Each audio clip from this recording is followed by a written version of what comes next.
There's a line I've heard more than once. Jews looking at some other religions' customs and thinking, that's so irrational. And then we remember that we have a holiday where we circle the synagogue with palm branches and citrus fruits and move into a flimsy hut for a week that doesn't even keep out the rain. Parshat Hukat leans right into that irony.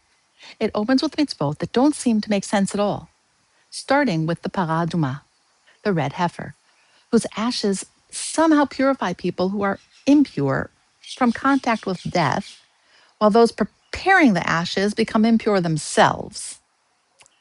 The Torah frames it like this: Zot chukat Torah asher tzivah Hashem lemor. This is the statute of the Torah that the Lord commanded. The Ben Ish Chai, Rabbi Yosef Chaim of Baghdad, a 19th century halachic authority and Kabbalist, focuses on a famous midrash on this verse. Zot chukat Torah, amar HaKadosh Baruch Hu, chukah chakakti gzera gazarti, I ata rasha'ai la'arher achareha. This is the statute of the Torah. God said, I have engraved a statute. I have decreed a decree. You are not allowed to question it. The Ben Ish Chai asks, why the double phrase? Chukah chakakti gzera gazarti, a statute I engraved, a decree I decreed. And why is this said specifically about the red heifer and not about other chukim, like shatnez or meat and milk, which also have no obvious reason?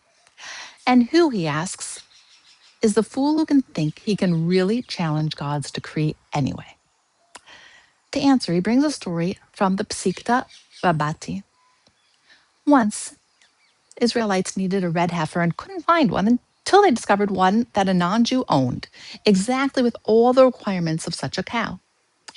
They approached him. Sell us your cow, we need it. He easily agreed. Pay the normal price, 3, 4 gold coins, and take her. While they went to get the money, he became curious. Why are they so eager? He learned the secret. A red heifer must never have had a yoke placed on it. Smirking, he said to a friend, come, see how I'll play with these Jews. They're paying me only because no yoke has ever been on her. I'll put a yoke on her. Once. Invalidate her and still take their money. He put the yoke on and removed it. What he didn't know was, according to this midrash, that God had built in 2 supernatural signs. Every red heifer has 2 special hairs on its neck where the yoke rests. As long as no yoke has been placed there, those hairs stand straight. The moment a yoke sits on them, they bend. In addition, as long as no yoke has ever been on her, her 2 eyes appear equal. Once a yoke is placed, her eyes become uneven. When the Jews returned with a much higher offer, 10, 20, and finally 1,000 gold coins, he proudly brought out the cow. They examined her, noticed the bent hairs and the changed eyes, and immediately said, keep your cow, we don't need her. You're just mocking your own mother. Realizing he had lost a fortune by trying to trick them, he was overwhelmed with shame and pain. And the Midrash says he went home and took his own life. But Ben Ish Chai's point is not the tragic ending, it's the setup. Without those 2 visible signs, a reasonable person could say, how can we ever be sure no one briefly put a yoke on this animal? Maybe someone did for a moment, and we'll never know. So the whole mitzvah is shaky. God, therefore, engraved a statute and decreed a decree into the body of the cow itself. 2 built-in witnesses that remove factual doubt about its fitness. The Midrash sign, you are not allowed to question it, is not primarily about suppressing intellectual curiosity. It's about not suspecting that the process itself cannot be trusted. Within a mitzvah that defies our logic, God still gives us enough anchors to carry it out securely. That brings us back to our opening irony. The Ramban, Nachmanides, the 13th century Spanish provincial commentator, quotes Rashi's idea that Satan and the nations of the world mock us precisely over this mitzvah. What's this command? What sense does it make? Because the Parah Adumah is slaughtered and burned outside the sanctuary, it can even look from the outside like some strange, almost pagan ritual. But Ramban insists there is real depth here. The red heifer comes to remove the tum'ah, the impurity associated with death, which entered the world through the primordial serpent. In his view, the red color reflects strict justice.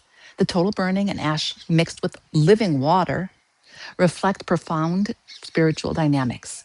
He even calls Zot Chukat Torah something hollowed out from the written Torah, pointing toward layers in the oral Torah that address its meaning. In other words, this mitzvah looks absurd from the outside, but it's actually not random. Its inner logic simply lives in a dimension we don't fully access. Some modern rabbinic writers built on this and say, from Parah Adumah, we learn that in truth, we don't fully know the inner meaning of any mitzvah. The whole Torah, at some level, is a chok. We have beautiful explanations, hints, ethical and psychological insights, but the full why belongs to God alone. Now, later in the Parsha, we meet another puzzling mitzvah, the bronze serpent. Just at that time, after the people complain, God sends venomous snakes, and many die. Then, עשה לך שרף ושים אותו על נס, והיה כל הנשוך וראה אותו וחי. Make for yourself a fiery serpent and set it upon a pole, and it shall be that anyone who is bitten shall look at it and live. Moshe makes a copper serpent, places it high, and anyone who is bitten and looks at it recovers.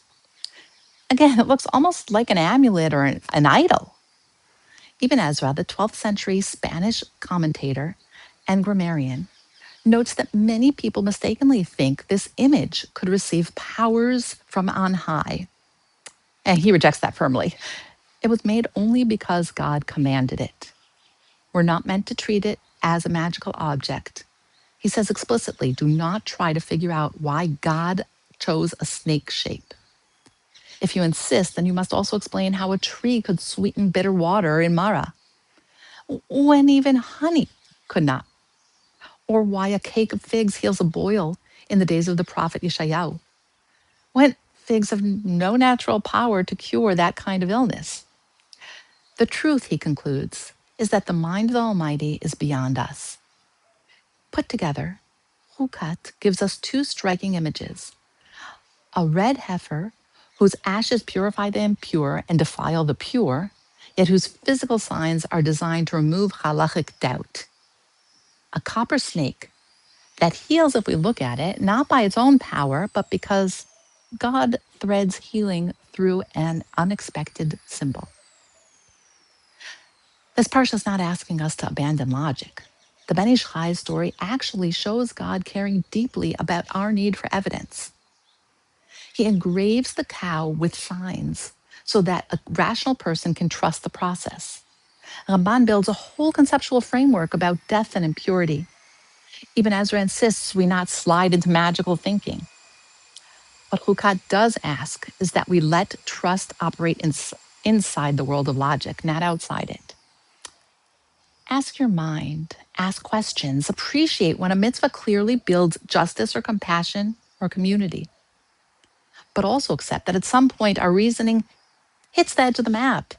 And beyond that edge, we still act because the commander on high is trustworthy even when the command feels strange. So the next time we find ourselves smirking just a bit at someone else's rituals or at our own, we can hear Hukat reminding us, you don't have to pretend they're logical to the last detail.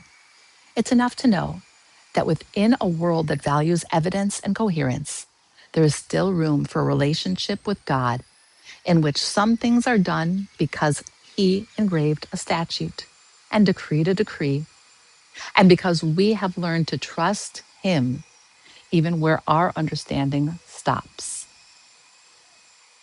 I wish us all this leap of faith to do as much as we can and trust that it will be good in the end.